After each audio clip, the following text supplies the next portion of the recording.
The Mary Clark story is one chapter in the much larger story of slavery and freedom. And in my understanding of American history, that big story of slavery and freedom is at the very center of the history of all of us. So what is the story of Mary Clark? And what did she do that makes her so interesting and compelling to her descendants and of such importance to historians and Indiana history? Mary's Indiana story begins in Vincennes, the oldest town in the state.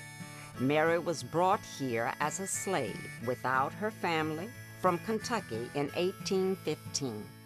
She was about 19 years old. How did this happen and why? To answer these questions, it's helpful to understand the historical background of the area, especially Vincennes, here on the Wabash. Today, Vincennes looks like many other Indiana cities of its size. But it is different because so much of the state's early history occurred here.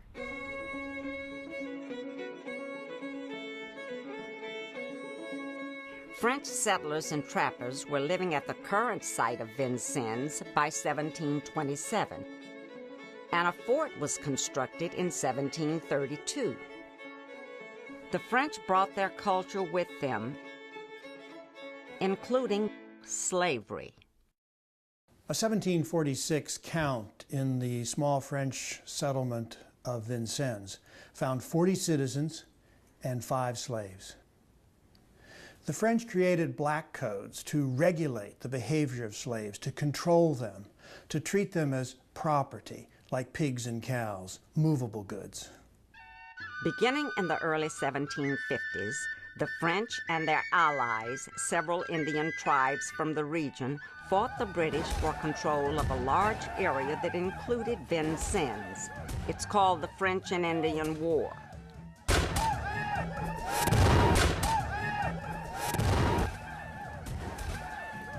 And the French lost. So in 1763, the area officially became part of the British Empire. But, and this is very important to our story, the French were allowed to keep their slaves.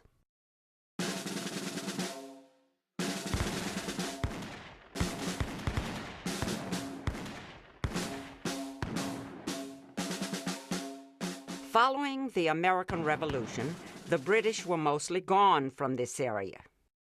But slavery remained here and became an American issue that required some kind of action from the new American government.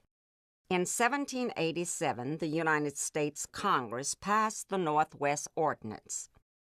It set out a form of government for the area north and west of the Ohio River. This included what would become Indiana Territory, including Vincennes. The ordinance stated directly that there shall be neither slavery nor involuntary servitude in the said territory. Then in 1800, the U.S. Congress created the Indiana Territory out of the Northwest Territory.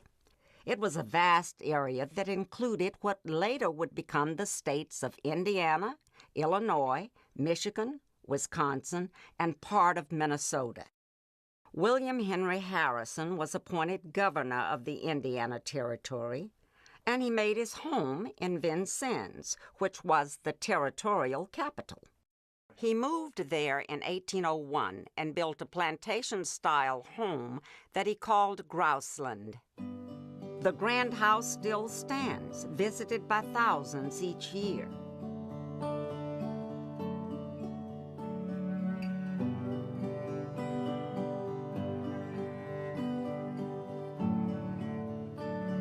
And with his supporters, he exerted a major influence in Mary Bateman Clark's Vincennes when he was governor. The Northwest Ordinance clearly rejected slavery and involuntary servitude, but this law was ignored and challenged.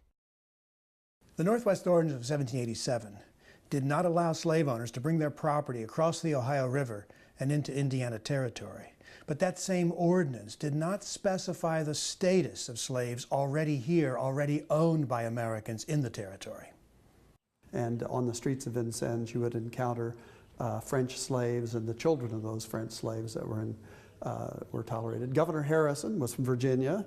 His family back in Virginia had 40 slaves on the old family plantation and saw nothing particularly wrong with slavery. He felt that that was a way to develop the territory.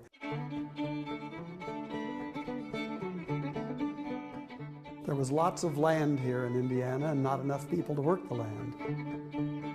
By the time the Indiana Territory was established, this land in and around Vincennes attracted many people. Most were farmers from the upland South, Tennessee, North Carolina, Virginia, Kentucky. Not surprisingly, these people brought their culture with them, just as the French had. This is south of the Mason-Dixon line if you extend it west from the boundary between Pennsylvania and Maryland. And the culture here was primarily South, and there was an attitude that slavery was certainly tolerated. It was tolerated, but really not supported by all the new migrants. There was good reason for this. Many of the upland Southerners were poor white farmers that had been squeezed out by these big plantations down in Kentucky and Virginia, and were not too happy to have slavery to compete with. They wanted a free labor market. They were not particularly pro-black by any means, but they didn't want slavery. Many Hoosiers were opposed to slavery, but that did not mean that they were in favor of equality for African Americans. These might appear to be contradictory notions, but they actually made good sense to Hoosiers in the early 19th century. Opposed to slavery, not in favor of equality for blacks. Of course, Indiana would have been a place where a lot of people came from the South, but there were other paths of immigration that wouldn't have produced people who were below the Mason-Dixon line, so to speak, and would have had a very different and very strong abolitionist view about slavery. Governor Harrison and his supporters actually tried to overturn the anti-slavery provision of the Northwest Ordinance. They tried it through legal means 3 times, and 3 times they failed. And then they resorted to subterfuge, to getting around the law. In 1805, Harrison and his associates pushed through the legislature a new law that permitted slavery by another name, indentured servitude. A person could buy a slave down in Kentucky or Tennessee or whatever, bring him here to Indiana, tell him, you are now free, but in gratitude for my having freed you, you will sign this indenture where you will agree to work for me for a certain fixed period of time, at the end of which you will be free. And if they refused, you had the right to sell them back down into slavery down south.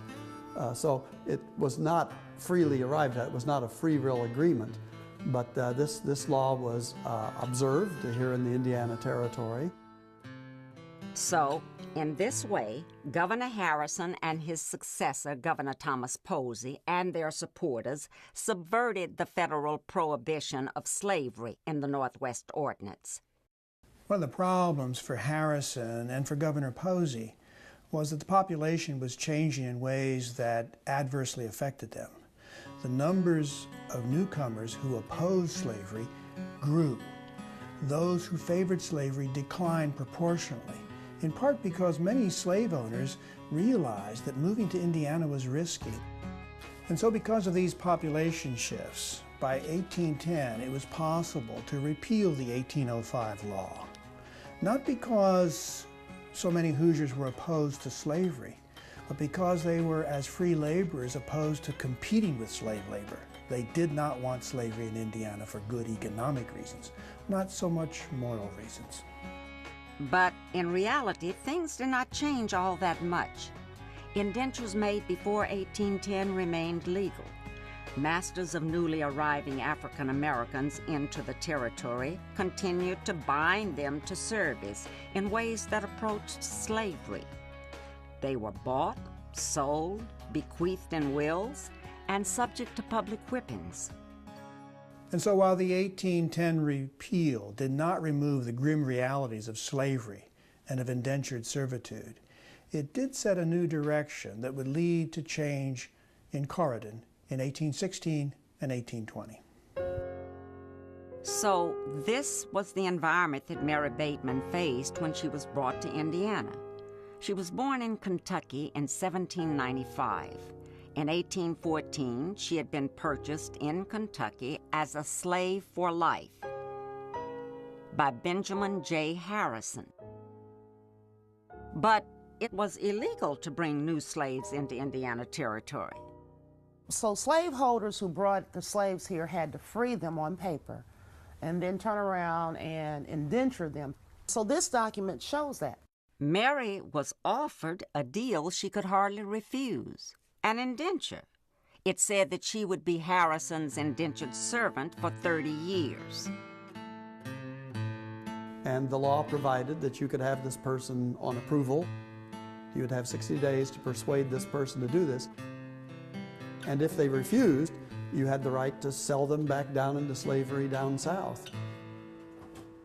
So, Mary had no choice but to sign the indenture agreement. Of course, she couldn't sign, so she made her mark.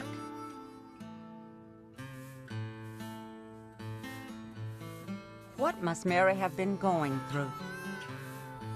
19 years old, just off the farm, no family or friends, in a strange place against her will, illiterate, with no idea what was happening to her.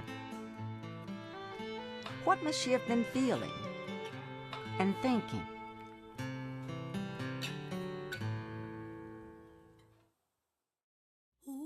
If there was any doubt that Mary's involuntary servitude agreement was another form of slavery, the events of October 24th, 1816 made it clear.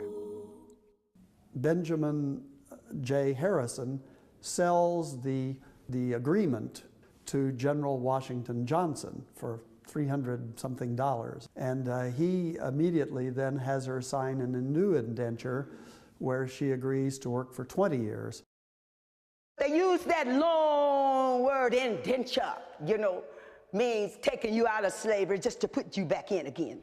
And if I had not put my X on that paper, indenturing myself to that General Washington Johnson, they could have scooped me up, carried me back down south, and put me back in slavery. By then she had married Samuel Clark. She had children. She would do anything to stay with her children and her husband. So it wasn't just about her at this point. She had to think about a lot of more people. Sometime in the fire, sometime in the fire. There's no doubt that the religious faith of Mary and Sam helped them deal with the threats and injustices of their situation and maintain their pride and dignity. There was another real important find in who she is and what she did and what she had accomplished that came through an AME church history. And lo and behold, as Mary Clark would say, lo and behold, there in the very first chapter of the biographies was one on Mary Clark and her husband Sam. It told the history of Mary Clark coming from Kentucky into Vincennes. It was actually very accurate in terms of the dates, as I would later find out as I found the indentured paperwork through the court case and newspaper articles and other secondary kinds of sources of information. In 1816, when Indiana is about to become a state, Mary and many others are still bought and sold like animals. The Northwest Ordinance was impossible to enforce. The authority that would do so was a long way off in Washington, D.C., leaving the governor, the legislature, the people of Indiana with the responsibility of doing what they wanted to do. And if they didn't want to follow the Northwest Ordinance, there was no one that was going to make them. But that was soon to change.